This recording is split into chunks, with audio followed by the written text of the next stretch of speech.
অস্ত্রগুরু দ্রোণাচার্য। দ্রোণাচার্যের নিকটে গেলেন।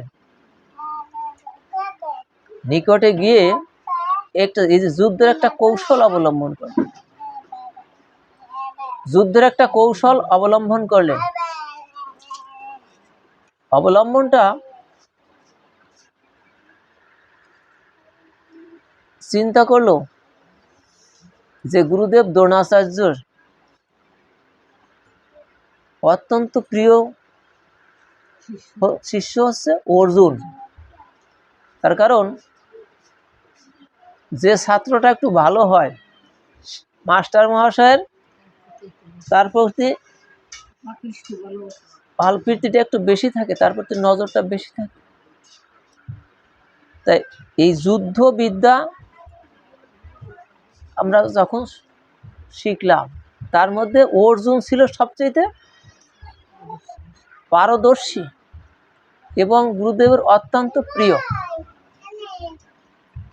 এই যুদ্ধের মাঠে যদি অর্জুনের প্রতি যার যে প্রীতিটা, সেই প্রীতিটা যদি যুদ্ধক্ষেত্রে তার জেগে বসে, তাহলে তো আমার ভরাডুবি হয়ে যাবে। অর্জুনকে সে এত ভালোবাসে, সেই ভালোবাসাটা, সেই প্রীতিটা যদি যুদ্ধের মাঠে এসে সেই প্রীতিটা দ্রোণাচার্যের ভিতর জেগে ওঠে, তাহলে আমার তো ভরাডুবি হয়ে যাবে।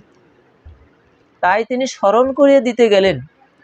গিয়ে দ্রোণাচার্যের কাছে গিয়ে বললেন যে গুরুদেব, আপনার একটা কথা কি স্মরণে আছে? বলে কি দুর্যোধন? বলে স্মরণ হলো যে এইখানে যে যুদ্ধ ক্ষেত্রটাকে যে সাজিয়েছে, এ হলো ধৃষ্টদ্যুম্ন। ধৃষ্টদ্যুম্ন হচ্ছে দ্রৌপদীর ভাই, পঞ্চ পাণ্ডবের যে স্ত্রী দ্রৌপদী, এই দ্রৌপদীর ভাই ধৃষ্টদ্যুম্ন। এর বাবা হলো দ্রুপদ রাজা। এখন এই দ্রোণাচার্যের সাথে দ্রুপদ রাজের একটা রাজনৈতিক মনোমালিন্য ছিল। এই মনোমালিন্য থাকার কারণে উনি কি করলেন? উনি একটা যজ্ঞ করলেন দ্রুপদ রাজা। সেই যজ্ঞ করে ওইখান থেকে উনি একটা বর প্রাপ্ত হলেন যে এই যজ্ঞের ফলে তোমার একটা পুত্র সন্তান জন্মগ্রহণ করবে, এবং সেই পুত্র সন্তানই কাকে? দ্রোণাচার্যকে হত্যা করবে। জয় নিতাই, জয় গৌর হরি বল। যে ধৃষ্টদ্যুম্ন ওইখানে পাণ্ডবদের পক্ষে এই যে সৈন্য সজ্জাটা করেছে অত্যন্ত সুনিপুণভাবে, সেই ধৃষ্টদ্যুম্নের হাতেই আপনার মৃত্যু। এটি কি আপনার স্মরণে আছে? দ্রোণাচার্য বললেন, হ্যাঁ, আমি বিস্মরণ হইনি। অথচ ওই দ্রোণাচার্যই কিন্তু এই ধৃষ্টদ্যুম্নকে এই যুদ্ধবিদ্যা শিখাইছে। এই রণকৌশলটা দ্রোণাচার্য নিজেই শিখাইছে ধৃষ্টদ্যুম্নকে।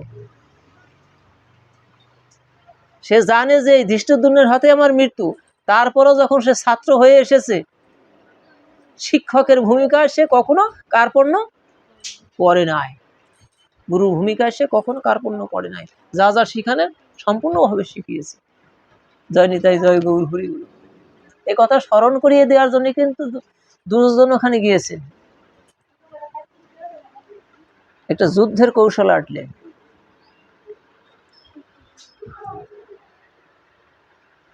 এমনি ভাবে বর্ণনা করছেন সঞ্জয়, বলে এরপরে কি ঘটলো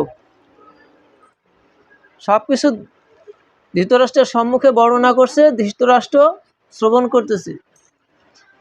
বলে যে অর্জুন রথের উপর দাঁড়িয়েছে।